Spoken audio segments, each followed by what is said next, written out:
Hi, Sagittarius. Welcome to your quantum reading with me, Jocelyn, the Quantum Queen. So, Sag, let's go ahead and dive in. This is for Sagittarius, Sun, Moon, or Rising, and as always, welcome to my cross watchers. And cross watcher, you could be dealing with a Sagittarius, and this message could be for you. So feel free to take it however it resonates to you and your situation. And everyone, okay, I love that. And keep in mind these are general readings, so if it doesn't resonate with you, it's probably not for you. So please don't try to force it to your situation. If you guys would like to book a one-on-one reading with me, you can find my information down below in the description box. And just thank you to those who have been liking, subscribing, and thank you to those who have made good karma donations. I appreciate it so much. So, Sag, right off the bat, we've got the Wheel of Fortune. So, I am going to read this in a little bit of a different way because I think that you're... okay, hold on. Let me get these other cards before I dive into that one because I'm getting... Well, that's hilarious because I was going to pull that Son of Cups when it popped out. And the Son of Wands. Okay. Saggy, I think what's kind of going on, this is like someone that you're dealing with, right? And it kind of goes back and forth in this wheel between the two of you. Now, there's going to be this reflection between the two of you, right? And it's going to be between the light and the shadow side. So here we've got you. I'm going to say, just for the sake of this reading, this is you, the Son of Wands, or it's usually like the Knight of Wands. So this can be kind of like an impulsive energy. It's a lot of enthusiasm, creativity, very spirited, but like I said, kind of unpredictable, okay? Sometimes this can be like the shadow side is the impatience. There's like some indecision here. And like I said, some impulsivity. Sorry, I have the card like up here. So that's kind of like, I think what you are balancing between right now, Sag, is maybe there's someone in your life that you kind of impulsively, I think you felt kind of emotionally connected to this person, because here we've got the Sun or the Knight of Cups. This could have actually been an offer that came into you, okay? And I think what happened, Sagittarius, is maybe you impulsively kind of reached out to someone maybe from the past, because that's what I'm getting with the Wheel of Fortune is something came back around, okay? And it was almost like there was something else, maybe some closure needed or just a little bit more of a psychological awareness. But yeah, there was this like kind of offer that came in, and it feels a little bit, just because we've got two knights, and don't get caught up on the gender. This can be male or female. But what I get happened is it came in kind of love bomby-ish, and it was kind of like passionate, and all of these emotions were talked about. And let me talk about this Wheel of Fortune, kind of like the light and the shadow side of it. So the Wheel of Fortune on here, I love these cards. This is karma, cycles, elevation, good fortune, and adaptation. On the shadow side of the Wheel of Fortune is misfortunes, pessimism, sudden unexpected changes. So I think what happened is you guys went into the connection thinking, this is going to be it. Like, here's all this passion and we have all these emotions for each other. Like, maybe there was a lot of expression about that, you know, maybe, and there was some type of offer that was made when it came to, like, maybe there were apologies made. And I think it was really positive what came about, and it came in fast. I think that maybe there was one where all of a sudden one person broke down and reached out to the other person. Like, that's kind of the feeling I'm getting with the Knight of Wands. But it's just because there were some things that just needed to be healed or talked about. So maybe that this Wheel of Fortune, like, it doesn't keep coming around and happening. And so, like, there's just this closure that was kind of needed to, maybe for one of you, just to finally be able to walk away. Do you know what I'm saying? I'm going to get more information though. Let me kind of get a little bit of energy on both of the people here, like what's going on in the dynamic. So let's see.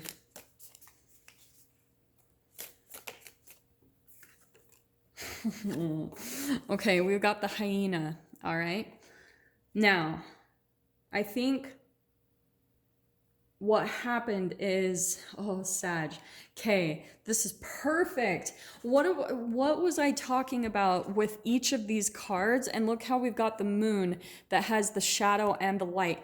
That is perfect with what I've been saying. So I think what happened is you almost reached out to a person, and I'm going to say you, okay? Because I think maybe you might have been where you were realizing maybe your passion for someone or just like the emotions you had for another person, and maybe you kind of like made an impulsive mood, and maybe this was even during Mercury retrograde, because I always associate that with fire and impulsivity. So I think you reached out, and it's like while you got caught up in all these emotions of the passion and the emotions you felt for this person, you forgot about the shadow, okay? You only were remembering all the good times. You were only remembering the light.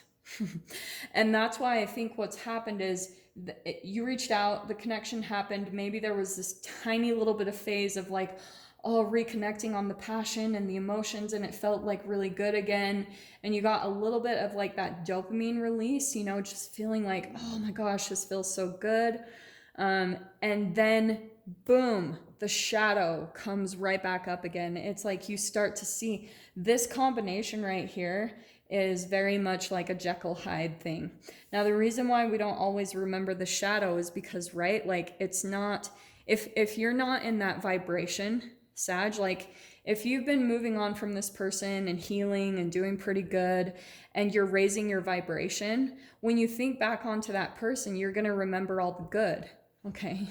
But you don't remember the shadow until, and so sometimes what can happen is maybe you're feeling really good, or maybe there are times in your life where there's shadow moments coming up, and you're looking back on this person thinking like, oh, they were there for me, and I got this emotional kind of healing from this person. So you would go back to them, and then you would remember like, oh, there's the shadow. It like comes right back up to your awareness again. Now we've got the Nightingale. So there's just that confirmation right there that there's the communication. It's reaching out to someone. And I think this even could have been in a moment of sadness or desperation, or just like feeling really alone, because that's what I'm kind of seeing with the Nightingale, is like it's being surrounded by the darkness and you're just looking for light and connection, when maybe you're surrounded, feeling really lonely in life, or feeling like there's nobody around. So maybe for you, Sag, like whoever's connecting to this message, maybe you've gone through a period of feeling a little alone, and that might have been why you impulsively reached out to someone, is maybe there was a little bit of the fear of the future, of maybe even that you would possibly never connect with someone like this ever again. You know what I mean? That's what I'm kind of seeing. And I love that King of Wands. There you are right there, where I think ultimately the entanglement was happening in the first place because it's going to help you step into your power, Sag. Like that's why that King of Wands was there on the bottom, because you're going to be entangling with them, and they're going to be kind of a catalyst for you to fully step into your power. It's going to completely dissolve this maybe need to reach out to people where you feel in the darkness at times. Do you know what I'm saying? Or you feel alone. There's that communication. Yeah, like I think let me go through this process, because I'm going to take that Seven of Pentacles too. I think what is going on is there was kind of maybe this little bit of a hope of a resurrection, okay, of what had previously fallen apart. That's why the Wheel of Fortune, like it's kind of cycling back. So here's that Judgment card. It's a rebirth, it's a resurrection. And I think that what happened, there's that Eight of Wands, more fire. So there was like a very impulsive, fast communication, maybe over text or email, but it was like someone just kind of broke down, maybe someone who previously, I think you, Sag, maybe you, or this could be the cross watcher, but someone or both of you might have had just a lot of pride and ego and like refusing to reach out to the other person. And then all of a sudden one person, but it's almost like you couldn't deny the connection. There were still things happening in your reality that would still show you that the connection was still existent. There's still been an entanglement and like not a quite releasing of a bond between the two of you. So that's what I was talking about previously, where there hasn't really been closure.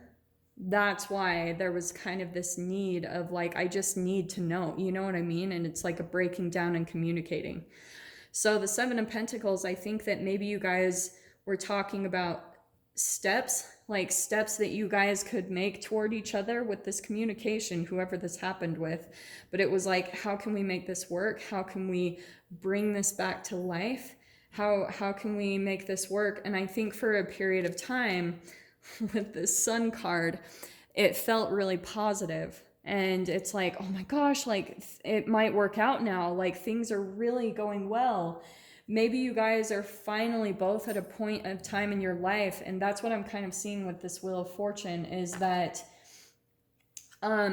there's almost like this point, it's very destined. Like you guys will usually kind of, it's kind of this point in time is this point in the section in the middle. I know that this isn't going to totally make sense, but I'm trying to interpret what I'm getting from that Wheel of Fortune. It's almost like cycles are finally closing out in both of your lives, and there's actually the opportunity for you two to be together. So it's almost like there's part of the reaching out is because both of you have been through a lot of growth, a lot of positive changes, and now the wheel is changing. The wheel is turning in at least your favor, Sag. And now that it's been working out, maybe that's why you've reached out to a person, because it's like, maybe this will work.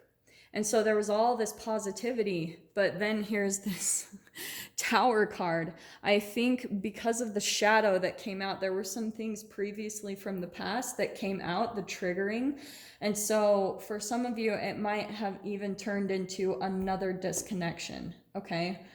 I think even there might have been some talk around like maybe moving in together or just creating a firm foundation, like being together and maybe sharing finances, maybe sharing the home. That could be applicable for some of you, but then like, I don't know, there's just this thing around there kind of being another disconnection or something with that Tower moment. I keep wanting to go back to that and see that, but it's interesting that the Sun card is there. So I think that if the disconnection happened, Sag, it is a positive thing. You might have a feeling, and maybe that's where you're starting to kind of alchemize and step into your power, like increasing from the Knight of Wands to the King of Wands. That's a pretty significant jump to where now any type of disconnection that happens, it's going to push you in the next phase of accomplishment in your life. And it's around your independence because of that King of Wands. Like you are alchemizing into the highest vibrational version of yourself, of your element. And so once you do that, this is where you could even be like providing for your own financial stability. So maybe, sorry guys.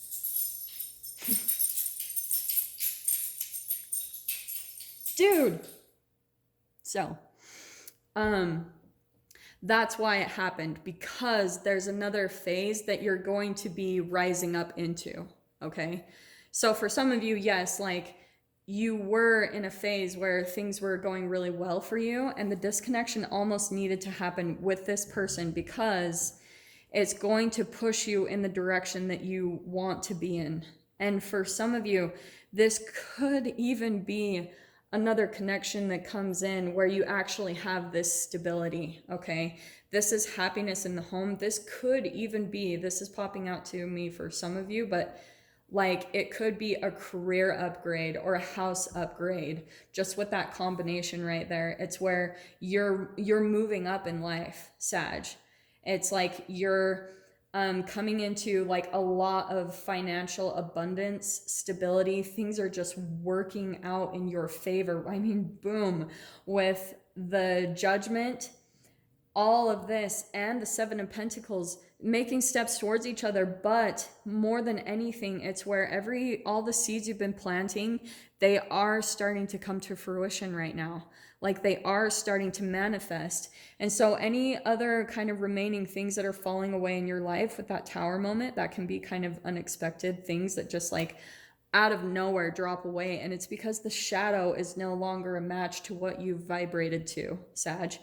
So like I was saying, with maybe the feeling a little bit alone, that's okay, because you will not be alone. Like you're just on a path where you're constantly elevating. And so once you kind of get to a phase of some type of manifestation and fulfillment right here, you're going to be like matching up with completely different people. So that's why the shadow part, it won't be an entanglement any longer for you. Do you know what I'm saying? Does that make sense? It's like, because that's being worked out of your being. Like your guides, the universe, they are working on you to kind of get that out of your being in the first place. Because what you're moving into, Sag, is like huge positivity and manifestations. And that Judgment card, going back to that, that's where you're going through another level of awakening. So wherever you're at right now, you guys might be coming into some type of abundance and you're like, wow, like things are going really good for me. Things are starting to manifest. I'm getting like kind of these bursts of energy. Like the universe is kind of giving this to you in a way too, like giving you a boost to keep moving forward and to keep like focusing on your goals and what you're wanting to manifest, because it's huge. And that's why this Judgment card, seriously, you're going to be going through levels of waking up to even bigger and more abundant realities. Seriously, with that combination right there, that's pretty spectacular, honestly. This Tower card is very positive. It's those hyena shadow type of energies that maybe pull at you. They are almost immediately being pulled out of your experience because they will not fit for where you're moving into, Sag. I'm telling you that with 100% accuracy. Like, so let it happen, you know, like don't put any resistance on that. And maybe there will be a little bit of sadness at times, and that's totally okay. But the wheel is freaking turning in your favor, Sag. Like, cannot say that enough with all this combination. So I'm going to dive into this further in the extended if you guys want to join me over there. And I have a Vimeo channel now, so just go down below, click on the Vimeo link, and you can view the extended there. But this is kind of where we leave things, Sag. I am sending you guys so much love, wishing you all the very best, and I will see you in your next reading. Take care.